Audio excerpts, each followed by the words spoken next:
Okay, ഏറ്റവും കൂടുതൽ students appear ചെയ്യുന്ന എക്സാം MBBS വേണ്ടി, അതിന്റെ എക്സാം എങ്ങനെ? National level and state level? ഒറ്റ എക്സാമേ ഉള്ളൂ, അപ്പോൾ എളുപ്പമാണ്. MBBS പറ്റി പറഞ്ഞാൽ ഏറ്റവും എളുപ്പം, കാരണം നീറ്റ് മാത്രം പറഞ്ഞാൽ മതി.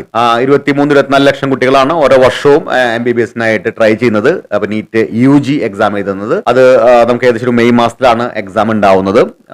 അതില് നമുക്കൊരു 1,10,000 പേർക്കാണ് സീറ്റ് ഇന്ത്യയിൽ കിട്ടുന്നത്. അതിൽ തന്നെ ഒരു എനിക്ക് ഇപ്പൊ അടുത്ത 2026 ആയിട്ട് 15,000 20,000 സീറ്റുകൾ ആഡ് ചെയ്യാനായിട്ട് ഒരു തോട്ട് നടക്കുന്നുണ്ട്. മിക്കവാറും 2026 ആകുമ്പോഴേക്കും ഒരു 1,30,000 30,000 സീറ്റുകളും ഉണ്ടാവാം. 24 ലക്ഷത്തിൽ നിന്നാണ് ഇത്രയും സീറ്റുകൾ വരുന്നത്. അപ്പോൾ ഹൈലി കോമ്പറ്റീറ്റീവ് ആണ്. പക്ഷേ നമ്മൾ വിചാരിച്ചു കഴിഞ്ഞാൽ നമുക്ക് കിട്ടാവുന്ന ആ ഒരു അഡ്മിഷൻ പ്രോസസ് തന്നെയാണ്. എന്തായാലും നീറ്റ് വഴിക്കാണ് ഇതിന്റെ അഡ്മിഷൻ നടക്കുന്നത്. MBBS മാത്രമല്ല, BDS, ഹോമിയോ, നമ്മൾ ആയുർവേദ പോലത്തെ കോഴ്സുകൾ, വെറ്റിനറി പോലത്തെ കോഴ്സുകൾ, അങ്ങനെ ധാരാളം കോഴ്സുകൾ, ഈ ബയോളജി ആയിട്ട് ബന്ധപ്പെട്ട കോഴ്സുകൾ എല്ലാം ഇതിനകത്ത് അവൈലബിൾ ആണ്.